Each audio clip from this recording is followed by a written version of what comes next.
హిమాచల్ ప్రదేశ్. హిమాచల్ ప్రదేశ్ గురించి మనం ఈ వీడియోలో అయితే తెలుసుకోబోతున్నాం. ఈ హిమాచల్ ప్రదేశ్ మన ఇండియాలో నార్త్ పార్ట్‌లో అయితే ఉంటుంది. అంటే నార్త్ సైడ్‌లో ఉంటుంది. ఈ హిమాచల్ ప్రదేశ్‌లో ఎన్ని డిస్ట్రిక్ట్స్ ఉన్నాయి? అదే విధంగా ఎంతమంది పాపులేషన్ ఉన్నారు? ఈ రాష్ట్ర ప్రత్యేకతలు ఏంటి? అసలు ఈ రాష్ట్రానికి ఈ గవర్నమెంట్ అంటే ఏ గవర్నమెంట్ పరిపాలిస్తుంది? ఇప్పుడు ఈ రాష్ట్రం జీడీపీ పరంగా ఈ మన దేశంలో ఎన్నో పొజిషన్‌లో ఉంది.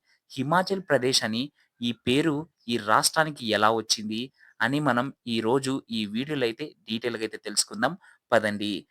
మీలో నా ఛానల్‌ని ఫస్ట్ టైమ్ చూస్తున్న వాళ్ళైతే మీరందరూ తప్పకుండా లైక్, షేర్ అండ్ సబ్‌స్క్రైబ్ చేసుకోండి. పక్కన బెల్ ఐకాన్‌ని కూడా క్లిక్ చేసుకోండి. అప్పుడే నా వీడియోస్ మీ ద్వారా రావడం జరుగుతుంది. మనం టాపిక్‌లోకైతే వెళ్ళిపోదాం. మనం మొదటిగా హిమాచల్ ప్రదేశ్ అనే పేరు ఎలా వచ్చిందో తెలుసుకుందాం. హిమ అంటే స్నో, చలం అంటే మౌంటైన్. ఈ సాంస్క్రిట్ వర్డ్స్‌లో అయితే పెట్టడం జరిగింది. ఇప్పుడు హిమాచల్ అని పెట్టడం అయితే జరిగింది. ఏదైనా ఒక స్టేట్‌ని మనం పిలిచే ముందు ప్రదేశ్‌ని యూజ్ చేయడం కామన్. ఈ విధంగా హిమాచల్ ప్రదేశ్ అని ఈ రాష్ట్రానికైతే పెట్టడం జరిగింది. ఇప్పుడు మనం తెలుసుకోవాల్సింది ఈ రాష్ట్రానికి ఎవరు పరిపాలిస్తున్నారు? అంటే ఏ గవర్నమెంట్ పరిపాలిస్తుంది అని మనం తెలుసుకోబోతున్నాం. ముందుగా ఈ రాష్ట్ర సీఎం పేరు ఏంటో తెలుసుకుందాం. ఠాకూర్ సుఖ్వీందర్ సుఖు. ఇతని పేరు వచ్చేసి ఇది. ఇతను ఎప్పుడు జన్మించారు అంటే మార్చ్ 27 తారీఖున 1964లో అయితే ఇతను జన్మించడం జరిగింది. అసలు ఇతను ఏ పార్టీ నుంచి ఆ స్టేట్‌లో అయితే పార్టిసిపేట్ చేస్తున్నారు. అది ఎవరో కాదు. కాంగ్రెస్ నుంచి అయితే ఇతను పార్టిసిపేట్ చేస్తున్నారు. రీసెంట్‌గా ఇతను గెలవడం కూడా జరిగింది. ఇప్పుడు ఈ మధ్య కాలంలో మనకు ఏదైనా బిగ్ కాంపిటీషన్ ఉంది అంటే ఆ పార్టీకి, ఆ స్టేట్‌లో అతనికి బీజేపీనే. బీజేపీ ఫుల్ కాంపిటీషన్‌గా అయితే ఉంది. కానీ హిమాచల్ ప్రదేశ్‌లో బీజేపీ అయితే ఓడిపోవడం జరిగింది.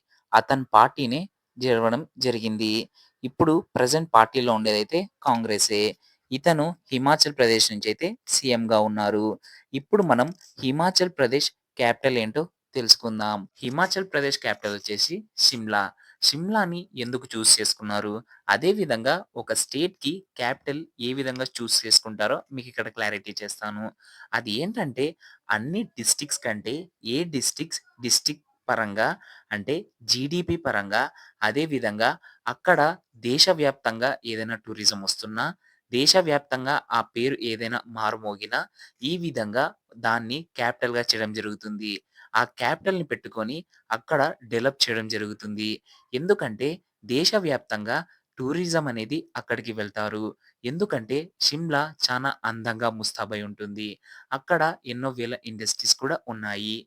ఈ విధంగా షిమ్లాని అయితే హిమాచల్ ప్రదేశ్ క్యాపిటల్ అయితే చేయడం జరిగింది. మనం ఇప్పుడు హిమాచల్ ప్రదేశ్ చుట్టూ బార్డర్ ఎంతో తెలుసుకుందాం. అంటే ఈ బార్డర్ ఎన్ని కిలోమీటర్స్ ఉందో తెలుసుకుందాం. మొదటిగా మీ అందరికి ఒక విషయం నేను క్లారిటీ చేయాలి. అది ఏంటంటే చైనాతో హిమాచల్ ప్రదేశ్ బార్డర్ షేర్ చేసుకుంటుంది. ఇప్పుడు మనం టోటల్ బార్డర్‌ని అయితే కౌంట్ చేద్దాం. మొత్తం వచ్చేసి 3488 కిలోమీటర్లు హిమాచల్ ప్రదేశ్ బార్డర్ వచ్చేసి. ఇప్పుడు హిమాచల్ ప్రదేశ్‌లో ఎన్ని డిస్ట్రిక్ట్స్ ఉన్నాయో మనం తెలుసుకుందాం. హిమాచల్ ప్రదేశ్‌లో మొత్తం ఎన్ని డిస్ట్రిక్ట్స్ ఉన్నాయి అంటే 12 డిస్ట్రిక్ట్స్ అయితే హిమాచల్ ప్రదేశ్‌లో అయితే ఉన్నాయి. దీంట్లో 59 టౌన్స్ ఉన్నాయి. ఇప్పుడు విలేజెస్ ఎన్ని ఉన్నాయంటే 20,690. ఇన్ని విలేజెస్, ఇన్ని టౌన్స్, ఇన్ని డిస్ట్రిక్ట్స్ అయితే హిమాచల్ ప్రదేశ్‌లో అయితే ఉండడం జరిగింది. ఇప్పుడు మనం తెలుసుకోవాల్సిన విషయం ఏంటంటే అక్కడ ఎంత పాపులేషన్ ఉంది? అంటే అక్కడ ఎంతమంది నివసిస్తున్నారు అనేది కూడా మనం తెలుసుకుందాం. మొత్తం హిమాచల్ ప్రదేశ్ పాపులేషన్ వచ్చేసి అందులో ఆడవాళ్ళు ఎంతమంది ఉన్నారో మొదటిగా తెలుసుకుందాం.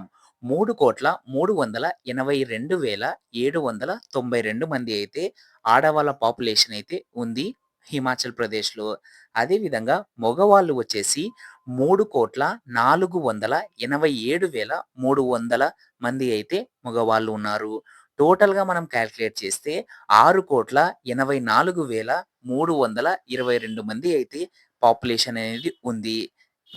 హిమాచల్ ప్రదేశ్‌లో మన ఫేవరెట్ ఫుడ్ కూడా ఏంటో తెలుసుకుందాం. హిమాచల్ ప్రదేశ్‌లో ఎక్కువగా రోటీస్, ఫిషెస్ అండ్ ఎక్కువగా ఇష్టపడతారు. అదే విధంగా హిమాచల్ ప్రదేశ్‌లో ఒక స్టేట్ ఫుడ్ అనేది ఉంది. మన తెలుగు వాళ్ళకి అది ఎంతో ఇష్టం. అది ఏంటంటే మొత్తం ప్లేట్ భోజనాన్ని వీళ్ళు స్టేట్ ఫుడ్‌గా అయితే చెప్పుకుంటారు. అందుకే మన తెలుగు వాళ్ళకి ఎంతో నచ్చుతుందని చెప్పడం జరిగింది. ఈ విధంగా హిమాచల్ ప్రదేశ్‌లో ఫేవరెట్ ఫుడ్ ఈ విధంగా ఉంటుంది. ఇప్పుడు అక్కడ ఉన్న రైతులు ఏ విధంగా పండిస్తారు? అంటే ఏ ఫ్రూట్స్‌ని ఎక్కువగా పండిస్తారు? అంటే ఇక్కడ ఎక్కువగా చలి ఉండడం వల్ల యాపిల్స్‌ని ఎక్కువగా పండిస్తారు. అదే విధంగా చెర్రీస్‌ని కూడా పండిస్తారు. ఆరెంజెస్‌ని ఈ విధంగా రైతులు ఆరెంజెస్‌ని పండియడానికి ఎక్కువగా ఇష్టపడతారు. ఎందుకంటే ఇక్కడ అంతా చలి ప్రాంతాలే ఉన్నాయి కాబట్టి. మనము ఎన్నో సీడ్స్ తింటూ ఉంటాము. ఇక్కడి నుంచే అవి రావడం జరుగుతుంది. మనం ఎంతో ప్రోటీన్ కలిగి ఉంటాయి. ఇక్కడి నుంచే మనకి అవన్నీ రావడం జరుగుతుంది. దీన్ని మన ఇండియాలో ఈ స్టేట్‌కి ఒక పేరుంది. ఆ పేరు ఏంటో తెలుసుకుందాం. The fruit bowl of state of India. అంటే ఇక్కడి నుంచి మన దేశానికి ఎంతో ఫ్రూట్స్ వెళ్తూ ఉంటాయి. అదే కాకుండా వేరే దేశాలకు కూడా ఈ స్టేట్ సప్లై చేస్తుంది. అవి ఏ దేశాలంటే Bangladesh, Nepal, Thailand, Vietnam and UAE. ఈ దేశాలకైతే ఈ పళ్ళని పంపిస్తుంది. అదే విధంగా హిమాచల్ ప్రదేశ్‌లో ఎన్ని మౌంటైన్స్ ఉన్నాయో కూడా మనం తెలుసుకుందాం.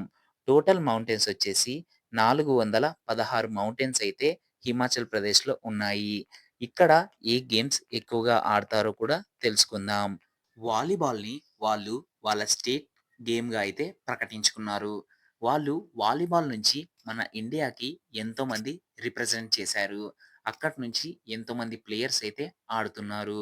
అదే విధంగా ఆడవాళ్ళ నుంచి కూడా ఇండియా ఇండియాకి ఎంతోమంది రిప్రజెంట్ చేశారు. ఈ విధంగా వాలీబాల్ అనేది వాళ్ళ స్టేట్ గేమ్‌గా అయితే ఏర్పాటు అయిపోయింది. అది కాకుండా వాళ్ళు బాక్సింగ్ కూడా ఎక్కువగా ఆడతారు. షూటింగ్, హాకీ ఈ విధంగా కొన్ని గేమ్స్ అయితే ఆడతారు. ఇప్పుడు మనం తెలుసుకోవాల్సిన విషయం ఏంటి అంటే వీళ్ళు ఓవరాల్‌గా అక్కడ ఎక్కువగా చలి ఉండడం వల్ల స్నో స్కేటింగ్ కూడా చేస్తారు. ఎందుకంటే అక్కడ ఎక్కువగా చలి ప్రాంతాలు ఉన్నాయి కాబట్టి. ఈ విధంగా ఎక్కువగా హిమాచల్ ప్రదేశ్‌లో ఈ గేమ్స్ అయితే ఆడుతారు. ఇప్పుడు మనం తెలుసుకోవాల్సిన విషయం ఏంటి అంటే జీడీపీ పరంగా అంటే ఎక్కువగా ఏ ప్లేస్‌లో ఉందో మనం తెలుసుకోవాలి. అది ఏంటంటే 22 ప్లేస్‌లో అయితే ఎక్కువగా జీడీ పరంగా అయితే హిమాచల్ ప్రదేశ్ అయితే ఉంది. మీకు ఈ వీడియో నచ్చినట్లయితే తప్పకుండా లైక్, షేర్ అండ్ సబ్స్క్రైబ్ చేసుకోండి. పక్కన బెల్ ఐకాన్‌ని కూడా క్లిక్ చేసుకోండి. అప్పుడే నా వీడియోస్ మీ ద్వారా రావడం జరుగుతుంది. మళ్ళీ వీడియోలో మళ్ళీ కలుద్దాం. జై హింద్.